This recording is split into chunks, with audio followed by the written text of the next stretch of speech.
I'm Michael Guarino. I'm founder and CTO at Plural. We're actually presenting at one of the booths down there if you guys want to stop by the booth after the talk.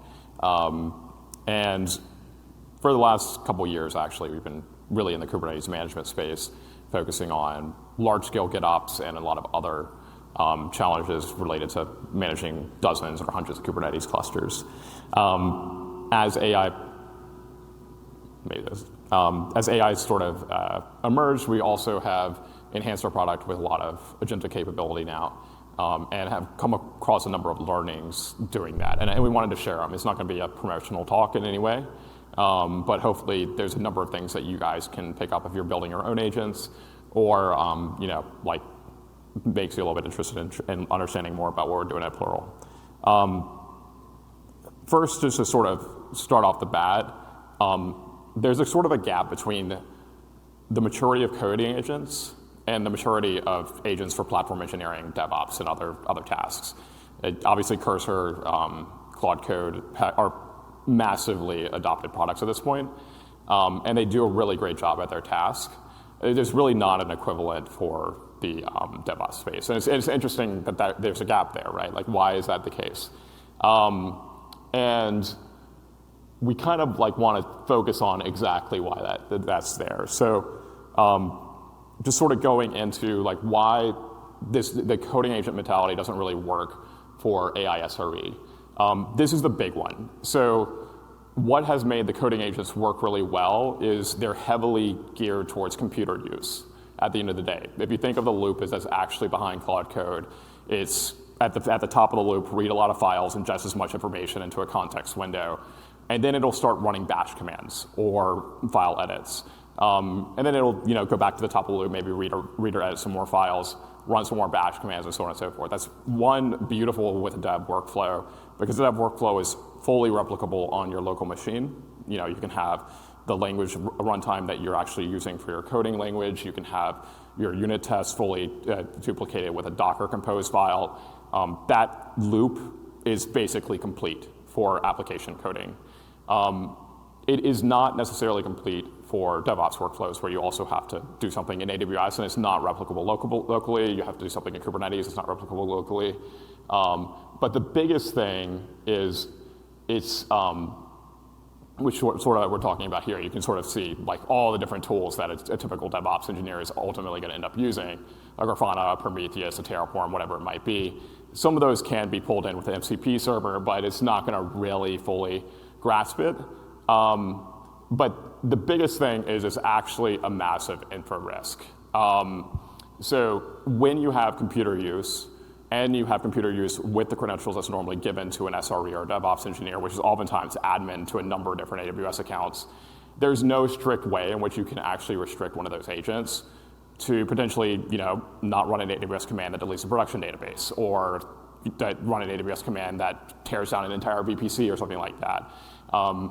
You can kind of go through the analysis of trying to prove me wrong. Maybe you could have some sort of OPA policy on the bash commands themselves, or you could have some regex-based filter to prevent AWS CLI commands from deleting them.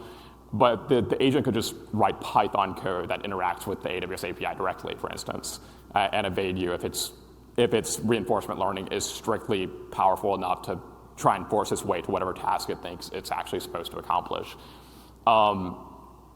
This actually has happened in product already as well. So there was a major outage from AWS, I believe at the end of 2025, early 2026, where their coding agent Hero was being used internally, and it actually deleted an entire AWS environment in US East 1.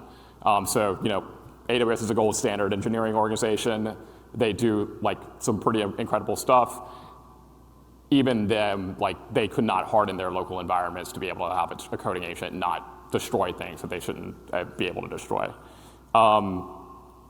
And this is sort of going into what I was saying. So, maybe you can do sandboxing locally, maybe you can do some sort of policy around everything. The agent should be able to find a way if the credential is an infar file, or if it's available from an AWS SSO login that's available on your machine.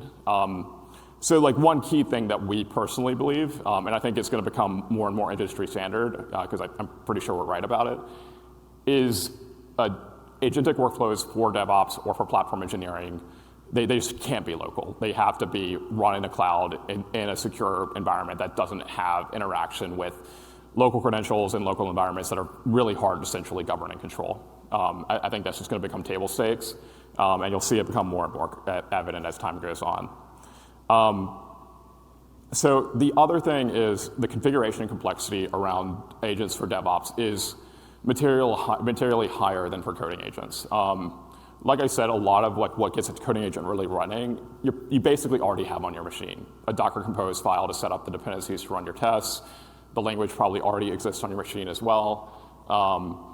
That's not equivalent in DevOps. There's going to be a number of different credentials that you're going to need to ingest into whatever connector you need, an MCP server, whatever it might be.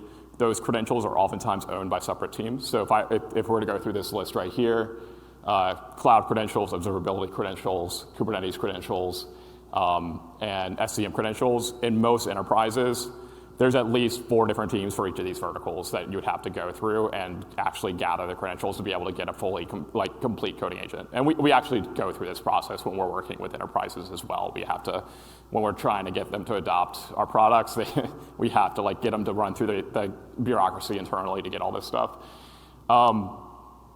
The other nuance that's very annoying with this sort of ecosystem as well is cardinality. So just take cloud and Kubernetes as an example. You don't have one cloud. Even if you're all in on AWS, you probably have half dozen AWS accounts at minimum, prod, dev, maybe a data engineering account, so on and so forth. That means you have a half dozen AWS credentials that need to be managed either through IAM role assumption or whatever it might be.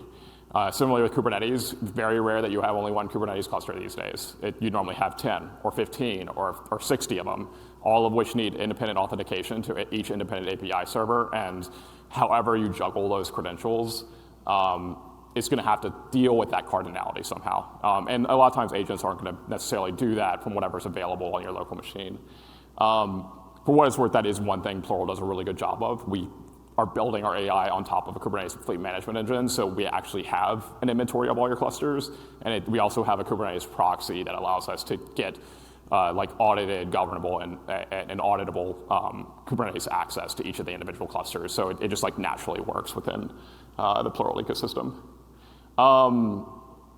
And then another key thing, okay, so if your AI is local, what happens when you're asleep?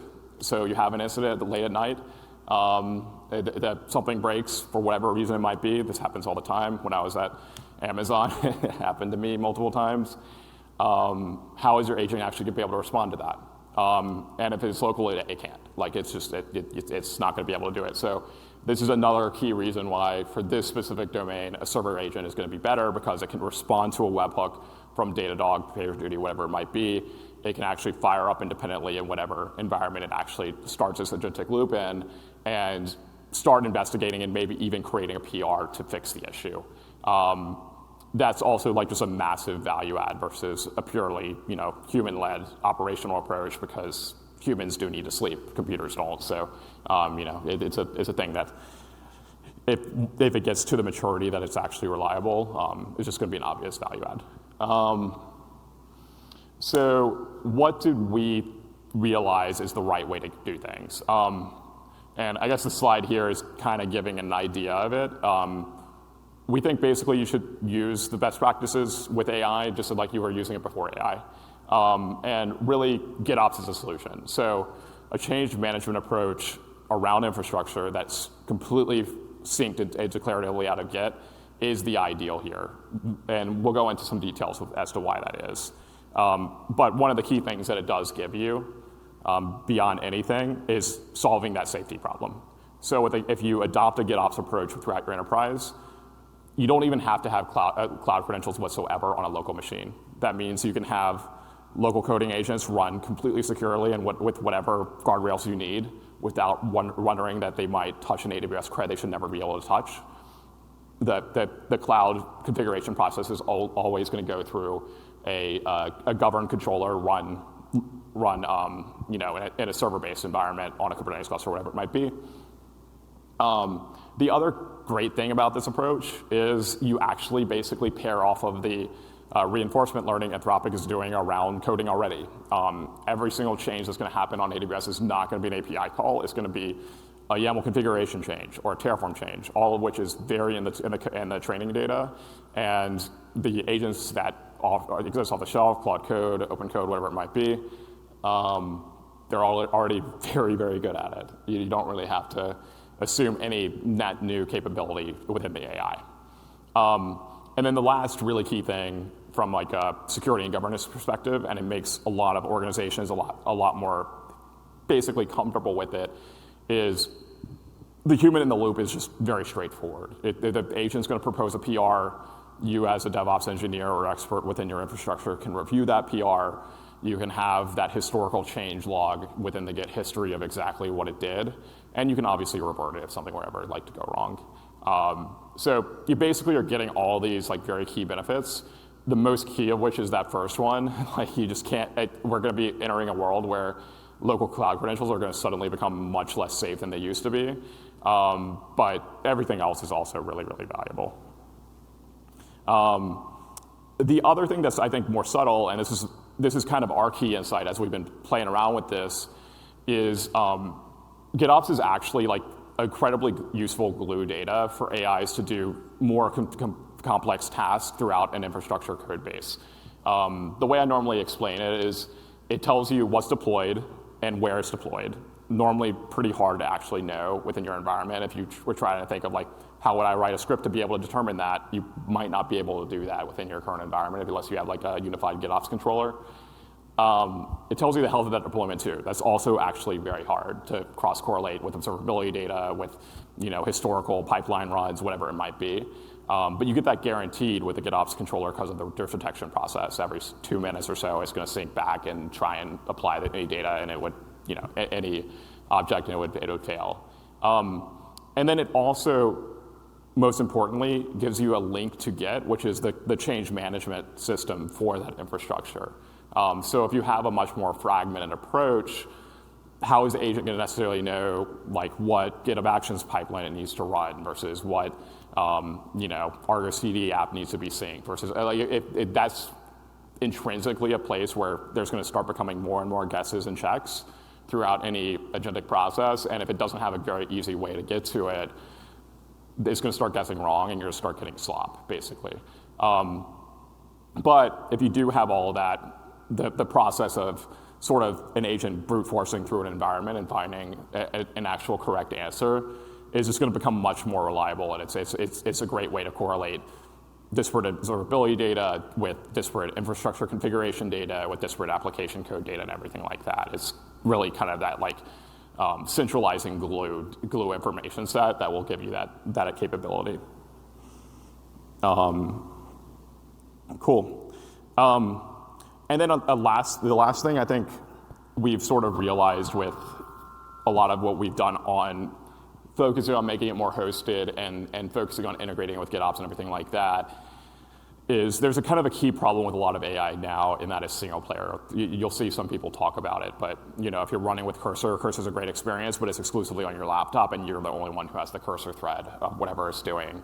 Or similarly, if you're doing the same thing with Claude Code, it's a CLI running on your laptop. If someone wants to understand what you are doing in Claude Code and just has got your 1,000-line PR, it's going to be really hard to trace back what was going on. And this is much more important with incident response. So incident response, or a lot of DevOps work, is very naturally cross-functional. A war room is going to have operational personas, but also application developers who might have pushed the code that caused the incident. They might also have business stakeholders involved. Having some central hosted, like web accessible way of actually going through the incident and having everyone be able to prompt the AI that's trying to help you through resolving it is really, really critical. And then it also gives you the capability of integrating with a lot of other systems where the communication around that issue might be occurring. So you probably are going to have a Slack incident channel. Slack bots can give you a way to actually have the AI contribute in that incident channel. Webhooks allows you to get that 1 a.m. Resolution happening from an observability system like I was talking about before. And then another really powerful one is cron schedules. We actually use this a lot because we dog food our own product. But we have cron schedules for things like evaluating the cost of all our EKS clusters, which a lot of our engineers spawn on a regular basis just to test infrastructure. But because they're human, they leave them around or don't upgrade them or be lazy. But if we get a Slack message in the engineering channel, it's very easy to kind of say, hey, you're slacking a little bit, get your cluster deprovisioned, and like save the company a little bit of money. But TLDR, there's a massive collaboration gap, and it's very much a local versus hosted problem. And then another thing, this is sort of giving props to the Kubernetes community. It is KCD. We built everything on top of Kubernetes. That was partly because we are a Kubernetes company from the start. But in our case, it's also really important because of another key aspect with this ecosystem in that almost all of the systems we're integrating with are incredibly sensitive. So a cloud provider is one. Fortunately, they are hosted on the public internet, but very frequently a Git source control is going to be on a privately hosted GitLab instance or Bitbucket data center. Prometheus is very often self-hosted and only available on a private network. Splunk instances as well for logs in an enterprise environment, very frequently on private networks. If we were a purely cloud product, we would not be able to sell to those organizations. It would just not even be the case. So us building the entirety of our product on Kubernetes is giving us the superpower of basically being able to package the entire platform as a Helm chart, and then they can install even in like bank-grade security or DoD environments or stuff like that. I think you're going to probably see a lot more, like this was like an initial thesis that we had when we started the company, but you're going to see a lot more like of the new crop of companies and startups actually be built with the capability of self-host like from the start in a way that wasn't the case with like the earlier generation of SaaS that like is kind of like my way or the highway with a hosted solution. But it does mean that like, if you have these constraints, if you have a lot of these sensitive systems that you put in fully on-prem or in private networks, we're compatible with them. And that's like really, really impactful and kind of an underappreciated aspect of Kubernetes that people don't talk about as like a real benefit of building on it as a like, a software vendor. Yeah, so I guess sort of summing everything up, there's like a meaningful credential problem with AI and DevOps, and a lot of it's downstream of it running locally in a lot of cases. We think like this is something people are going to be solving more and more, but sort of like pushing your organization, if they haven't already gone there, into a GitOps sort of mindset around cloud configuration is something that was already supposed to be done, but like now you have a much bigger motivation for it, I think. The other big issue with the laptop is that collaboration challenge. Like you're going to have key functionality blocks with your agentic systems if they have to be run on laptop. So a hosted collaborative agent approach in this space especially is going to be the winner. And then the other thing is like that portability with the cloud native ecosystem for us has been like super impactful, and we're definitely appreciative of the entire Kubernetes ecosystem of like enabling that technically in a way that wouldn't have been the case 10 or 15 years ago for sure. But yeah, that's kind of a summary of a lot of our talk. Hopefully it was relatively informative. I don't know, for some people it might be rehashing old ground. But we thought it was something that would be useful for the community to sort of think through, and I appreciate you guys coming out to hear a sponsored talk as well. But yeah, that's everything on our side. I guess we can open up to questions for the remainder of the time. How much time do we have left, by the way? 5 minutes. Yeah, cool. So anyone have any questions or anything like that? There's a couple of things that are unique to us, but I don't think it's as hard as you might think it is. So because we had like self-hosting as a part of how we expected to distribute our software from the start. So one of the things we actually did is we're open source, but with an enterprise license. So, and there's a number of open source licenses that can protect, IP and everything like that. And so we implemented Mattermost's license, which is like it's an open source Slack alternative, and has some like issues. It has some protections around forks that could theoretically take our software and stuff like that. But that does mean, so when you self-host in an enterprise, there's like a number of different steps that you normally have to go through, but the ubiquitous step is they have to vendor your software. which normally in our case means they have to upload our images into their own container registry in some form or fashion and have them be scanned and everything like that. But the nice thing is because our images are all publicly pullable, that's trivial, and it's fine for us because we're already open source. If you are a little bit more sensitive about your source code, you would have to give them pull credentials at least to be able to do that vendoring process. Another thing that we do have in our software is a license key mechanism, and there's kind of two ways that can be done. This is just sort of interesting if you're thinking about putting self-hostable software. One is with an outbound ping, so it has a credential, very standard API key type of authentication, and once that comes back, it'll come back with the entitlements for your software. We have to support air-gapped environments as well, so that's an environment where there's no egress to the public internet. And so in that case, we have a cryptographically signed license key that we distribute to people, and it lasts for a year, and it will give them entitlements to our software.